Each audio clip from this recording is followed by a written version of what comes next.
And welcome to today's episode of a Shot in the Arm podcast from CROI. In fact, you're getting a twofer today. Our first episode, we're looking at the long-acting injectable of cabotegravir in girls and women. And later on, we'll be looking at the results that have been presented today, further results about the Mosaica vaccine trial. But I'm hugely thrilled to be inviting to the table, along with Yvette, Dr. Kimberly Smith, who is the Head of R&D at ViiV Healthcare. She's a friend of the pod. Welcome back, Kim. Oh, I'm happy to be here. Thank you for having me. Welcome, Kim, and I'm excited to meet you. I'm excited to meet you, Yvette. Yvette is my middle name. Oh, okay. What else did they say about me, Kim? They've said wonderful things, and I know you gave a rousing talk the other day, calling out everybody who needed to be called out. I love it. Thank you. Well, before we get into this, you'll notice that I'm dressed down a little bit and I'm wearing a T-shirt. It's the T-shirt of the Alliance for Public Health in Ukraine. They are a partner of Frontline AIDS, and we're doing this, I suppose, partly in honor of the big speeches that are taking place in Poland today in relation to what's going on in Ukraine. And I know, Yvette, I've got to mention Palestine as well in the same breath. Very notably done. Yeah. But to Andre and all our colleagues at the Alliance for Public Health, viva and keep at it. So, Yvette, you had some thoughts about women's leadership in HIV. Yes, and I think today is especially exciting for me as a Black woman because I am interviewing a woman of color. And Kim, you might think that I'm just here to be excited about it. For us as Black women, as women in Africa, to see people the same colors as gives that thing around representability, and you do that for us. So I'm very excited, and I look forward to a long friendship even after the interview. Absolutely. It's my pleasure. Thank you. I mean, Kim, for people who perhaps don't know you as well, what is your history? How did you come to be the head of certainly one of the two most important virology HIV companies, the head of R&D in that company? So I've been with ViiV now for nearly 10 years. And so ViiV Healthcare is, the only company that's 100% focused on HIV. And it came into existence in 2009. I joined in 2013. And I joined the company to oversee clinical development. And I was brought into the company by the head of R&D at the time, John Pottage, who had been a mentor of mine in years past. And, he saw in me the possibility of someone who could play an important role in pharma. I had spent 20 years in academic research in HIV and taking care of patients and being an overall troublemaker in academics. And then I got the opportunity to bring that troublemaking behavior into pharma. And so John is a great mentor. And so I came to the company and learned a tremendous amount about, how we can really transform the field with unique medicines under John's tutelage. And a few years ago, John retired, and we had between 2014 and when John retired, we'd grown the R&D organization from being about 15 people to now being about 150 people. And then so I got the opportunity to take the leadership role. And so I've been at the helm since 2019, and it's been a wonderful journey. We have, we've worked hard to bring long-acting cabotegravir and other medicines to the market. And, it's just, I think I have been fortunate in that I've had the right experiences, in taking care of patients and doing research and having the right relationships. And, not everyone transitions from academics into pharma very easily, but ViiV is pretty unique in that it's not a typical pharma organization. We are very small. We have almost like a biotech type of environment where it's, we're very much a family. We, at the beginning when I first joined, it was sort of, all hands on deck. You just did whatever needed to be done to move things forward. And I just fit in and was able to help us grow and, had a few ideas about how to do things in a way that is different. And what I mean by that is actually truly being representative and answering questions that are relevant for the populations that have been left behind previously. Yeah, and I think for me also, Kim, is that you mentioned the issue around family and at ViiV, and I told the ViiV leadership that it's dangerous that I feel so comfortable around the leadership. It's dangerous that me as an activist feel like family, but the one thing that I like and is that open door for us to still have differences and differences with advocates, and we still feel as if we are working together. And I know Sean Mellors would be watching this, but yeah, my brother, it's all just My a big sister. it's just all a big family, and I love that about ViiV. Well, we do, we should call each other out. I mean, when I think we know that the whole field of HIV drug development has been pushed forward by advocates. And if we lose that, then I think we lose sort of our North Star. So I think that that's a critical piece that, that challenge has to be there in order for us to understand where we should take medicines to the next place. Yes. So with that in mind, and just a technical reminder to Yvette to speak more clearly into the microphone. Okay. Why do I ever need to tell Yvette to speak more clearly? What on earth am I thinking? But Kim, today's a really important day for CabLA. We've seen some data presented here on its use in girls and women in sub-Saharan Africa. Can you tell us a bit about what's going on and what the data said?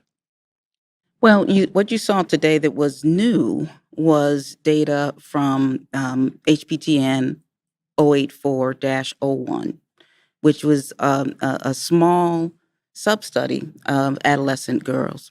And Sybil Hosek presented that today and led that study. And it was a really important one because this was a study that wasn't designed to actually answer the efficacy question, because we answered that in the overall large study. But this study was really designed to get the experience of young adolescent women and hear what they thought about long-acting cabotegravir for PrEP, whether or not they wanted to adhere to it, stay on the study, how well was it tolerated. That we needed to understand that, because thankfully, the way we did the study and the data that we had allowed us to get approval in many of the places where it's approved all the way down to adolescents, and based upon, down to weights and down to age 12 or older. And, but we didn't really have a lot of data about their experience. So this was really important to get their experience and hear from them. And I think it was really exciting because, one, the adherence to the injections was 100%. Yes. Which is like, wow. Yes, definitely. I mean, that, anybody who thought that, adolescents didn't care and weren't going to be dedicated, certainly were challenged by this. And so, adherence was great. And there was very little side effect. And basically what you heard from the young women was that they liked this as an option in comparison to having to take pills every day. And so I think that this reinforced what we've already seen with 084, and I think excited people even more, just because, you want to know that this is going to be something that's valued by young women. Yes, but Kim, doesn't that scare you that young women want this and the price is still so high? Well, yeah, I knew you were going to try to sneak price in there. So here, let's just get this right about the price. So ultimately, what ViiV's goal is to get Cabenuva for PrEP to sub-Saharan Africa at a price that it makes it accessible for all the young women and older women and all the people who could benefit from it. And we're working on getting that done. I think there's been a lot of information that has been somewhat inaccurate about, sort of some of the pricing issues and manufacturing issues. And I don't want to go into great detail about that, but what I will say is that ViiV has a reputation of delivering access, and dolutegravir is the best example of that, right? So there's 28 million people on treatment. Roughly 23 million of those people are on a dolutegravir-based regimen. 22 million of that is made by generic companies. Only about a million of it comes from ViiV. And so we've made our products available to generic companies so that they can make it available to the world at costs that are reasonable for the countries to be able to access them. And so we have the same commitment for CAB for PrEP.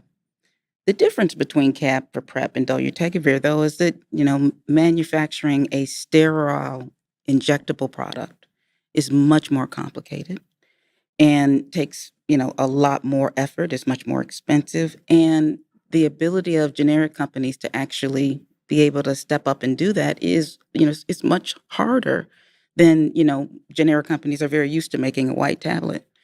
And so that challenge is sort of what's been, I think, churning, like how are we going to get this done? Yes, and truly so. What we as advocates expect is that for you to make the drug easier, to make it, giving a generic, that's such a tongue twister, generic company an easier access, access to make it. But it looks like this one is made more difficult, Kim, and that is the unfair part for us. Yeah, but It's here's the rub, Yvette. We've got a formulation, and Kim, you've signed up with the medicines patent pool, and we love the medicines patent pool on a Shot in the Arm podcast. Yes. But the issue here is that tech transfer is going to take, frankly, a number of years, isn't it? It is. And so, what the hell do we do in the meantime? Does it not make sense to, whether it's through implementation science studies or others, we have to do things to prove the case and prove the worth and affordability now.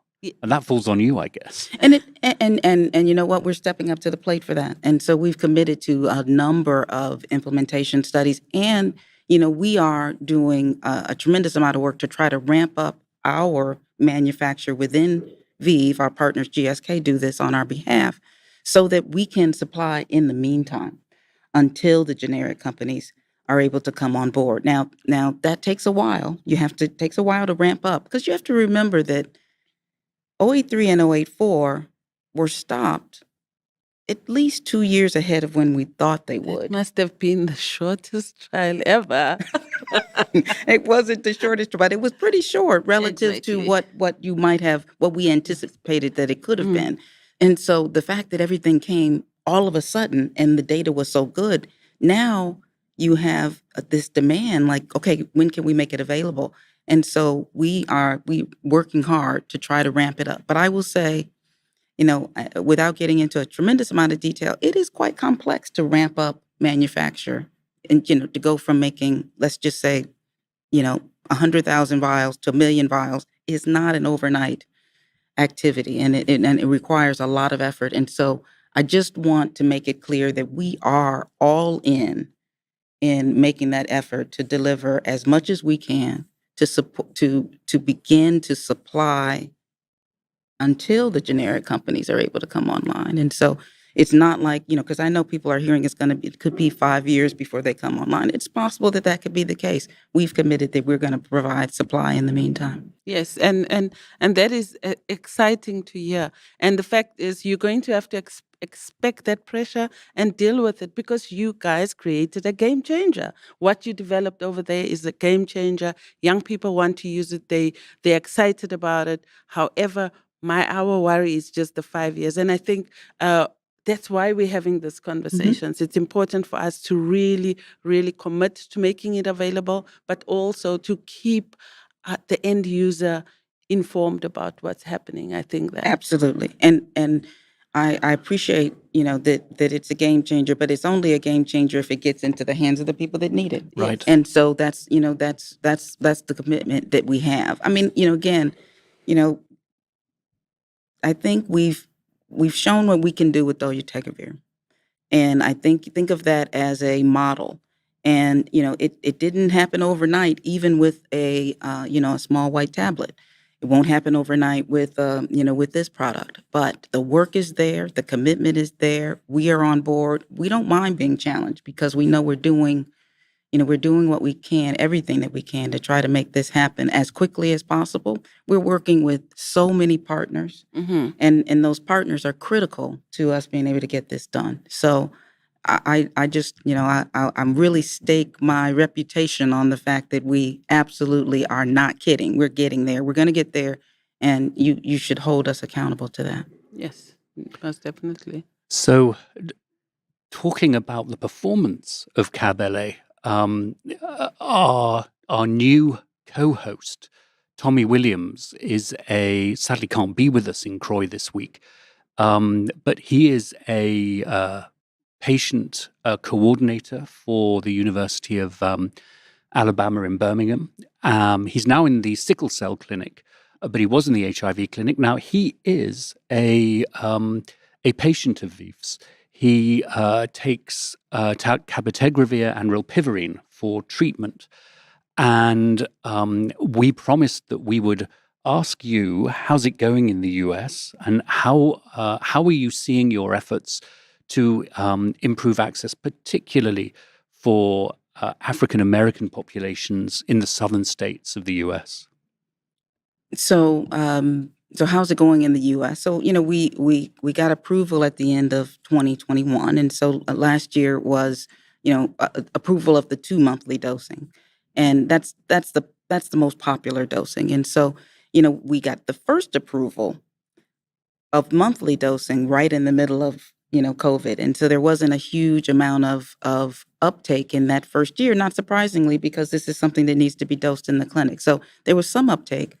But we really started to see it ramp up last year as people started coming out of COVID, and I think that what we've seen is really very positive. We think this is a medicine that can make a big difference for people who are living with HIV because it actually impacts their lives in a very positive way, is what we've been told.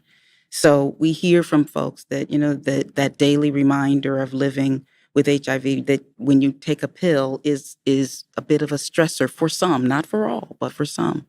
People worry sometimes about forgetting to take their medicine, or that someone might find out that they're living with HIV when they didn't want them to know because Mm-hmm. they saw their bottle, and nosing in their medicine cabinet, or if they were traveling and the bottle was seen. And so that stress, I think most clinicians in the country underappreciate it. And they think that if you have an undetectable viral load, all's good, right? Mm-hmm. You come in, you get your labs, your viral load's undetectable, and you're done. And I think what we've learned in studying rilpivirine is that you really do change people's experience and lift a burden when you take away that daily pill. Mm-hmm. And so we're sharing some more data here at this conference that'll come out tomorrow that basically kind of reinforces that. And so I think it's overall doing well. So, our commitment to making it available. Well, I mean, the reality is that we are absolutely committed to making all of our products available to folks regardless of their ability to pay. So if they don't have insurance, we have all sorts of expanded programs that will help individuals get access. And so we have a whole new group of community liaisons who go out and talk and are from the southeast part of the United States and can go and talk to the community, educate them about HIV, educate them about all the treatments, Mm-hmm. and then let them choose. And so that's it's something that I'm looking forward to seeing how it plays out over the course of the next few years. Yes, but I'm almost jealous of Tommy and the fact that he gets to do that because my next question is when are you planning to submit for approvals in South Africa? Because the same amount of people who are struggling with taking their drugs, and I think with this one we also have some luxury. I think it's you're right to say the time it got approved in the United States was around COVID, so you don't have a lot of activism around it because I think we need it too in Africa, and we have patients who have been on ARVs for a long time. Myself, I mean, I have a whole army, Kim, to remind me to take my medication. I was making eyes at Yvette, reminding her that she and her daughter, our close colleague Waisha, we were pressing her to make sure she was taking her pills every day. Yes, because you guys don't understand the fact that people get tired of taking medication.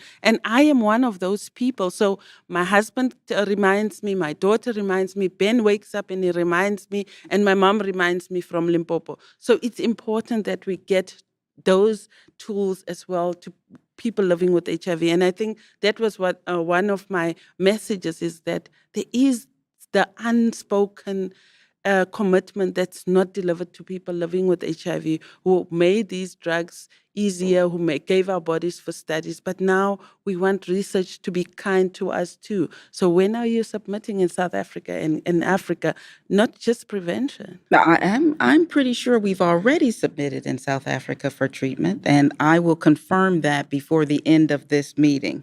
Okay, thank you so much. Well, Kim, here we are at CROI. We're back in person after 3 years virtual. What's it been like for you? And what are you getting out of the conference? Well, it's been great to see everybody, and we all look a bit older because COVID probably aged us all. Like not you, not you, me. not Please, you. please You don't age. Time machine. But we all look a little bit older. But it's so good to see everybody because we appreciate now more than ever how important it is actually to be face to face, to be able to talk about things like this together, not just virtually. And so I've really enjoyed being here. I think the data that's been presented has been very interesting.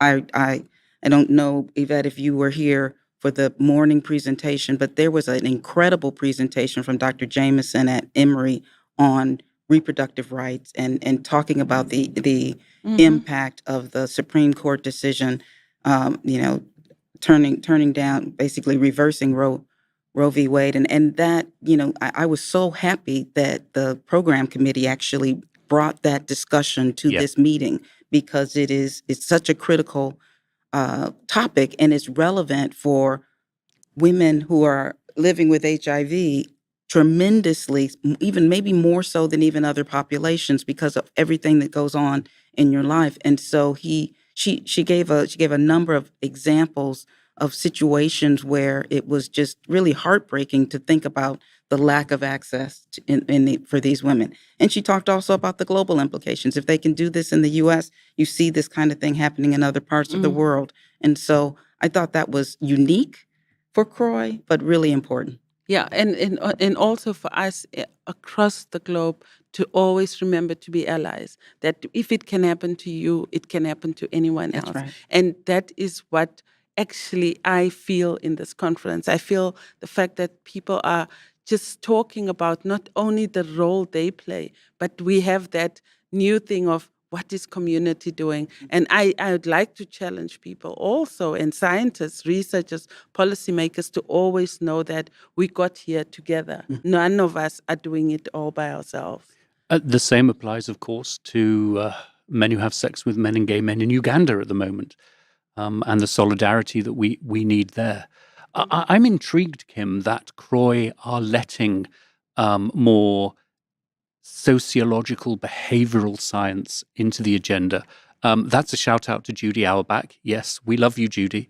But I also think it is a testament, and you just sort of touched on it, that you cannot do science in a vacuum. And ultimately it comes down to how the technologies are utilized and how policies that limit the use of technologies can be decided and implemented, perhaps by people who aren't fully understanding what it means. No, absolutely. I mean, when we talk about what's happening for men who have sex with men in different parts of the world where being gay is criminalized, we're not that far from that kind of thing in parts of the United States. I mean, look at where we're going. And so we have to be united in pushing back on that everywhere. And so I do like it when we talk about these challenges that exist for our communities in what can we do to help? How can we be good allies? How can we, as scientists, as providers, be advocates? Yeah. Well, I think we're coming up to the top of the hour for this particular interview. And Kim, is there anything else that you'd say to us? Things that we should watch out for? Things we should be keeping our ears and eyes out about, or things that you're interested in that you think we should know about? Well, I also would just want to mention the other presentation that came from long-acting cabotegravir for PrEP today. That was the Black MSM presentation, and honestly, I wanted to jump up and give it a hoot and a holler, because it's so important that we finally have data on Black MSM in the United States.